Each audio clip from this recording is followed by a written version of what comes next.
Hey everyone, Wolf Lord Rho here. Today we're discussing the forgotten history of the Warhammer 40K universe and the ancient interactions between the human and Aeldari empires. A general spoiler warning to begin here, as today I will be referencing events from across the Warhammer 40K universe and the Horus Heresy. So you have been warned. But with that said, let's waste no time and just jump straight in. Okay, so the Warhammer 40k universe is fixated on and dominated by the Imperium of mankind. And in the far future of the Grim Dark, it is humanity's constant struggle for survival that encapsulates everything the setting is.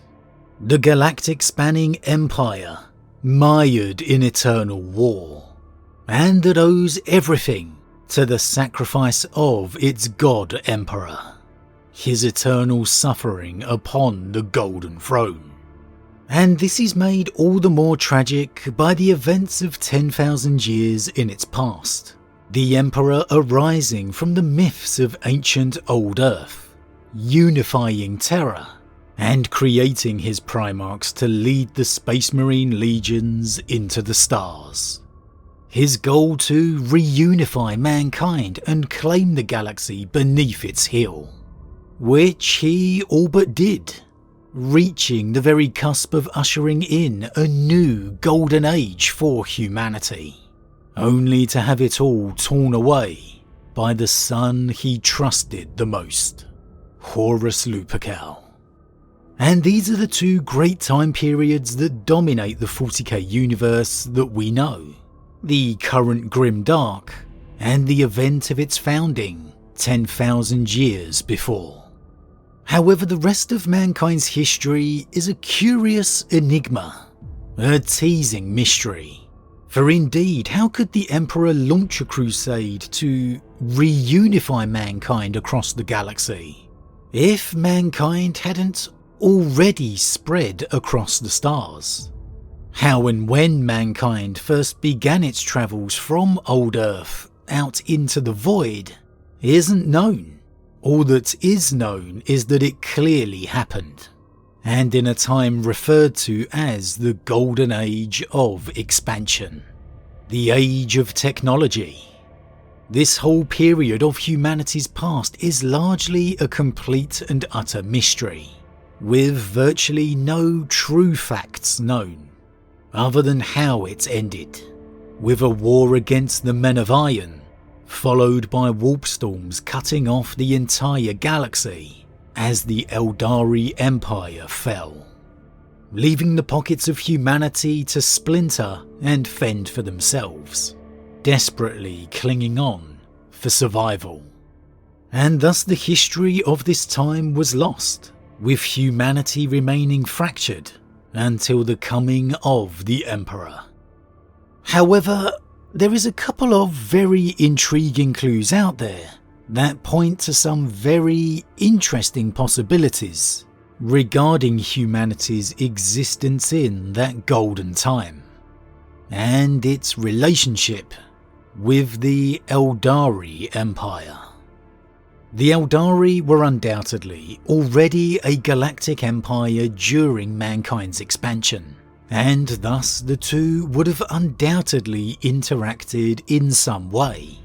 And though the Aeldari Empire ultimately fell, being destroyed in the cataclysm that was Slaaneish's birth, that was a building process that took centuries upon centuries to transpire, leaving a huge gulf of time that the two races and empires would have existed alongside each other. That they would have had, you assume, some form of relationship. And though the existence between the two races now is most often hostile, there are clues now that point to it originally being one of peace. Even, dare we say, cooperation.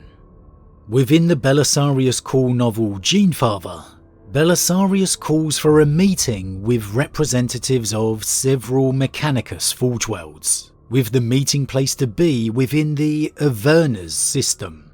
Avernus was notable for being a quadruple star system, and within the system was an artificial planet, a construction made during the golden age of exploration and technology by humanity.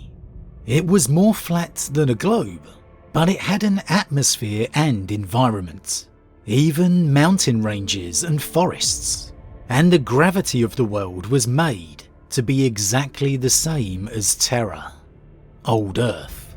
However, the purpose of the world originally was hard to see. How powerful our ancestors were, said X99 Bolus. Somehow, amid all this stellar chaos, the builder of Pontus Avernus found this patch of still void to set his creation in. Such artistry, such knowledge. Rusev shrugged and sipped his drink. He murmured his prayer. By the grace of the Omnissiah, Machine God and Motive Force, I intake this fuel, it went. It is an act of showmanship, said Primus. It serves no purpose other than to be. It is a monument to ego. Call should be perfectly at home here, he thought to himself. Primus, can you not see the artistry here? Iota said. This is a fine display of what we can achieve if only we uncover enough of the secrets of the ancients. That is Call's quest. However then, after this initial arrival, Belisarius would descend with his party to the surface to meet the Mechanicus delegations. And here, we get some incredibly revealing insights from his observation. I'm sure you do. Anyway, I was saying, I don't think this place is just a garden.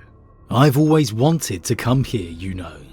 Always good to turn two screws with one driver. What is it then, this place, in your opinion? I believe it to be some sort of neutral ground, said Call.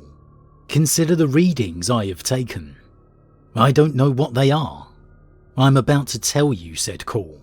They're fairly standard, if highly advanced. Cohesive proton waveforms, exactly as you'd expect. Cuvo wouldn't have expected that, but kept his silence. There's a webway gate somewhere here, Call said. Don't you see? Look at this place. Look at how it is laid out. Look at its location. It is dramatic, peaceful, a garden surrounded by stellar fire. It is unusual, yes, but this place was not made to impress men. The Aeldari, for example, would simply lap all this stuff up. True, said Cuvo, but we're a long way from the cores of both the Old Terran and the ancient Aeldari realms. That is only supposition. There have been human colonies in this part of the galaxy for millennia, said Cole. The Aeldari were always more lightly spread, but they are everywhere even now. Imagine, we speak so often of the ancient days of the Age of Technology and the might of the Empire of Old Earth.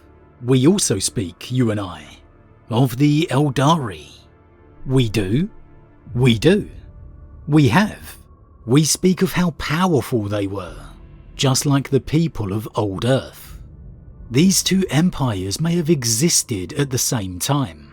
One wonders what their relations could have been like. Peaceful? Belligerent? How might the Aeldari have viewed us? They, who had been the masters of the stars for millions of years, when we came strutting onto the galactic scene. Would they patronize us? Help us? Were we a threat to them, or they to us? And what about the other creatures who swarmed across the void? Even in the days of the Xenocides, there was not always war between sentients. Call gave a long, satisfied sigh. History, my dear Cuvo. It is fascinating. In those days, there must have been dealings between species. I think this place was made precisely for that. So, unbelievably, this could well have been a world made specifically for important meetings and interactions with other races, other empires. Undoubtedly the Aeldari. The fact it has a webway gate present is all the confirmation we need. And given the spectacle of the world made, the efforts expended on it, that it is a place that, as Call states, the Aeldari would love and be impressed by, it certainly leans more into that being a place for peaceful and more warm-natured meetings and conversations than hostile. And you definitely get the impression in the way that Call speaks that he believes the empires of Old Earth and the Aeldari may well have interacted peacefully. It definitely feels that way to me, raising the tantalizing prospect of the ancient human and Aeldari races getting along seemingly very well. Dare I say, even in an alliance of some kind. And I actually think there may be further evidence to support this as well, within the surprising place of the Master of Mankind Horus Heresy novel. As we know, the Emperor appointed Horus as War Master and left the Great Crusade to begin his next stage of the Grand Plan, the conquering of the Webway.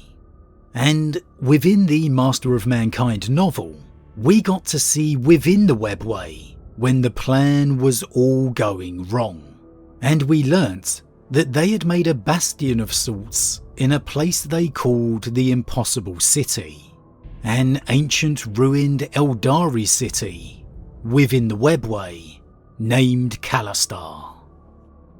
The Impossible City, none of its defenders used the Eldar name except in amused derision, stretched on for kilometers in every direction. In every direction. To look to the east and to the west was to see a cityscape of winding streets and crumbling towers rising at unbelievable angles, as though the ground curved in the shape of an unimaginably vast conduit. To look directly up was to see yet more districts of the ancient Wraithbone city, kilometers distant and difficult to perceive through the realm's haze of mist. Those tall towers of smoothly curving alien architecture reached down just as the spires on the ground reached up. In truth, once a traveller approached the city, there was no way of knowing where the true ground was. Gravity was unchanged, no matter where one walked. None of the Mechanicum's instruments could explain the phenomena, but precious few Martian instruments had worked reliably since first entering it years before. It was here that the Primarch Magnus had led an ocean of demons in his wake, in his quest to warn the Emperor of Horus's treachery. And it was here, with the naivety of a proud and wayward god-child, that Magnus had set a sword to the throat of the Emperor's dream. The catacombs of Kalastar led directly to the Imperial dungeon. If the Impossible City fell, terror fell with it. No one knew what cataclysm had ravaged Kalastar in epochs past. Whatever had driven the Eldar from the Impossible City was a mystery that the Imperial Vanguard had no capacity to solve.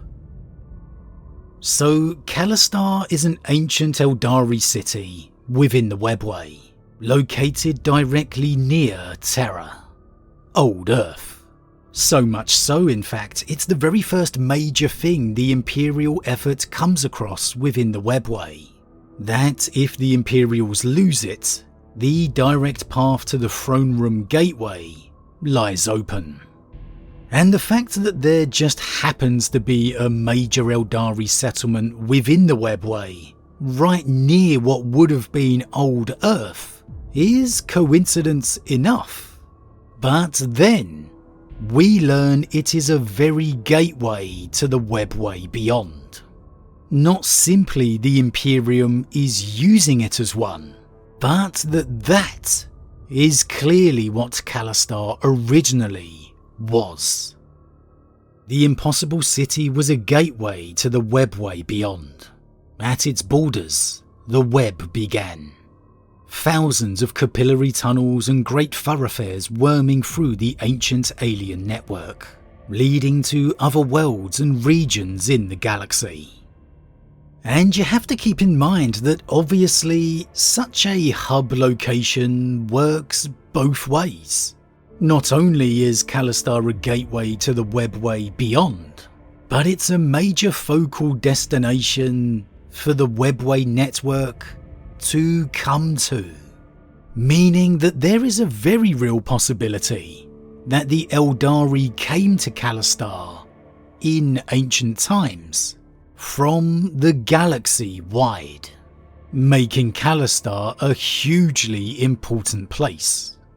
And this is reinforced by its architecture, the effort that has clearly gone into building it.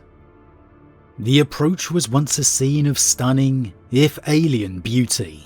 An Eldar traveller in the time of that star-spanning empire's glory would have made a long, sloping ascent through the gardens of luminescent singing crystals, across arcing bridges that curved over the bottomless void between tier platforms, before standing at the gates that led into the tower at the city's heart.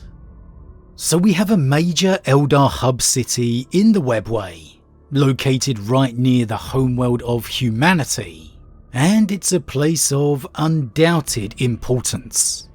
This being a mere coincidence is highly unlikely to me, that it just happened to be here. And it's far more likely to be here for a reason. So given we have found a seeming location in the galaxy made by humanity to meet and interact with other races of the galaxy, most importantly the Aeldari Empire, that was clearly made to impress them, made in peace rather than hostility, isn't it just possible that Kalistar was maybe some kind of trade hub with old Earth too? That this grand city of the Eldar just happened to be near humanity's home because it was intended to be. That once peaceful relations between the two empires had been made, trade blossomed. It would certainly explain why Kalistar is there, and why there are webway portals on Terra and Luna. The Emperor having to build his own webway path doesn't really mean anything. As we know, the Eldar can manipulate the webway as they see fit. And seeing as Kalistar was long ruined, it kind of makes sense the Emperor would have had to build his own connection, given the good relations between humanity ended when the old Aeldari Empire fell, the cataclysm of Slaaneish's birth. So, it's all really intriguing, and really does add up to me, that there are definite signs in the lore of this forgotten history, of these two ancient empires not only existing alongside each other, but actively interacting, trading in some form of diplomatic alliance. And given the effort put into the human-created diplomatic world, if you will, and the location and prominence of Kalistar, it certainly implies that the relationship between the two empires was very important indeed. And so I think it's only a matter of time before more light on this subject is revealed. But as always everyone, what do you think? What do you think of the artificially created world by humanity, clearly designed to interact with opposing races, particularly the Aeldari, And how do you think that could relate to the location and prominence of Callistar within the Webway? Its proximity to Old Earth. As always, everyone, leave your thoughts in the comments below. A huge thank you to all my subscribers. Your support truly means a lot to me, it really does. If you're new, please consider subscribing to help the channel grow. And if you enjoyed this particular vid, then why not drop a like on it too. But with that said, I am off, and I'll see you all again real soon.